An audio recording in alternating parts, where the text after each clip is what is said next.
All right, why don't we all take our seats here real quick? We'll get started. So guys, it's another Comicon, another year, another Comicon. How's it for all three of you? How's it feel to be back again this year? It's good. It's exciting. I mean, I think last year Comicon was the big eye-opener for us. So it's awesome to be back and embrace all of our fans again for everything they've done this past year. Great.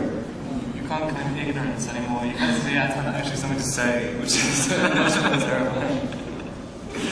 So Rob, I'm gonna throw a question out at you real quick. In the book, even though you lead Bella, you're very much an integral part of the story because you're constantly part of her thoughts. But I know that could be challenging to kind of represent on screen. So how did you and director Chris Weitz go about accomplishing this, or trying to accomplish this?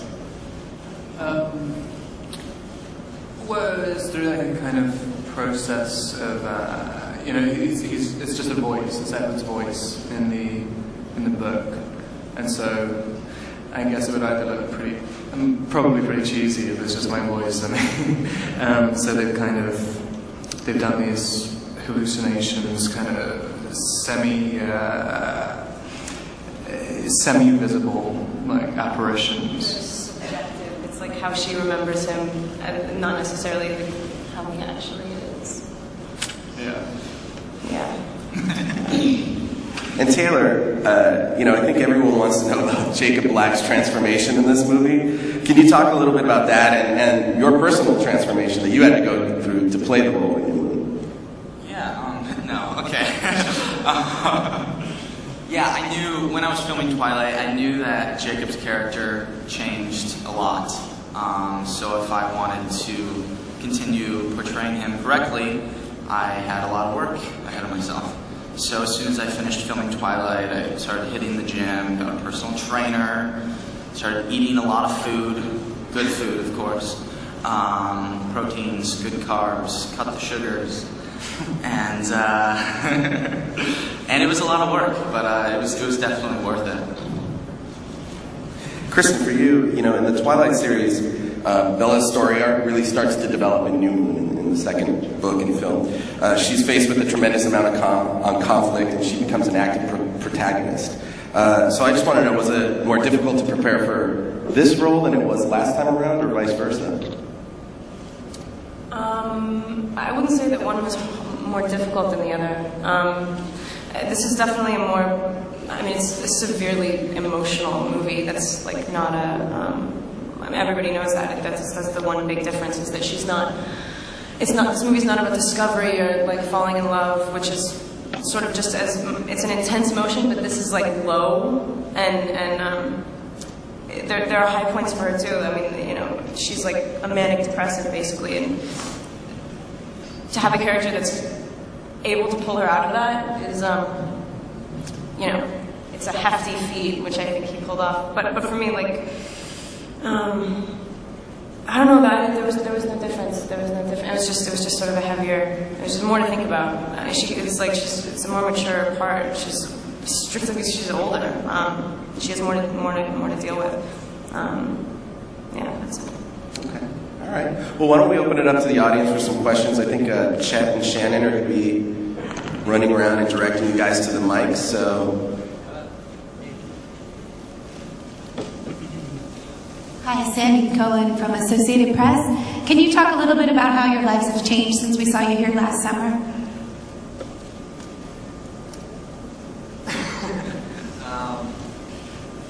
I don't know. I'd like to think that I haven't changed that much. I mean, within myself, I think I've changed. I guess when I'm walking around the street, I look down a lot more often.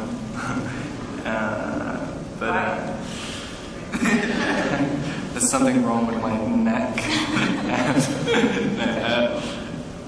No, it's kind of extraordinary. I don't think any of us expected any of this to happen, and especially it seems to keep building and building the magnitude of this franchise. And I mean, Comicon really was the eye opener, and it's just kind of got bigger and bigger, which is very, it's an interesting thing to deal with. True that. I think another thing, it's kind of obvious that's changed for me. It's just my schedule. I've been really, really busy doing publicity and working on other things, and but yeah, it's crazy. None of us saw it coming, and past year has definitely been a ride for all of us. I cut my hair off. Yeah. Okay, next question.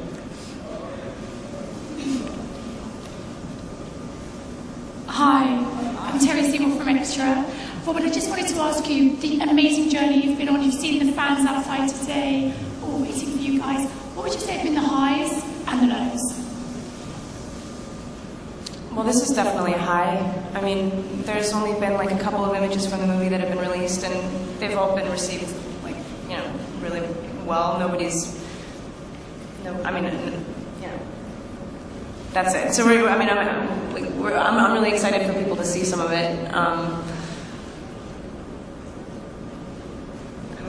It's a little overwhelming to have so many people here, but I guess it's a good thing. So I think it's awesome because this is our opportunity to come out and thank our fans for everything they've done for us in Twilight, and we get to embrace them again, and we're so thankful for them.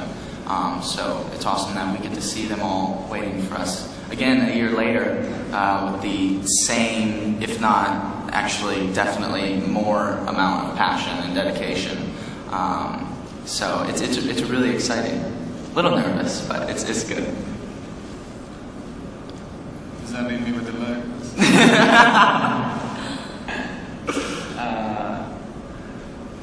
I don't know. I mean, I still think it's still so young to me anyway, but I can't really claim anything to be a low. I mean,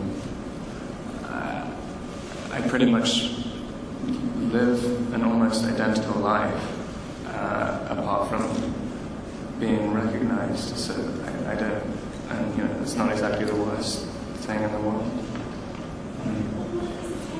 Did you manage to get anything normal done? So was that? With all of the attention and all the paparazzi following you, how do you manage to get anything normal done, like in everyday life? I never did anything normal anyway. And I just get other people to do it now.